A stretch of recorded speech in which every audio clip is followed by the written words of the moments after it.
एमाले मै पनि एमाले भन्दै नाच्थेँ यहाँ पैसा खाएर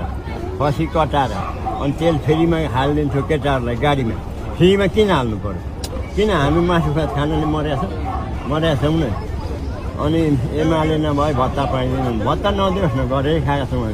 भत्ता चाहिएको पनि छैन होइन तर देश चाहिँ बाँचोस् राम्रो देश चाहिँ नेपाली भएर चाहिँ बाँच्न पाइयो त्यो चाहिँ राम्रोसँगले बुझ्नु होइन अब तपाईँहरू हाम्रो त अब दिन पनि बित्यो तर अघिको नेपाल अहिले छैन नेपालमा चोरै चोर फटा को कस्तो हो त्यो बाहिरको कुरा सबै देखिन्छ भित्री कुरा के छ देखिँदैन अब पहिले एमाले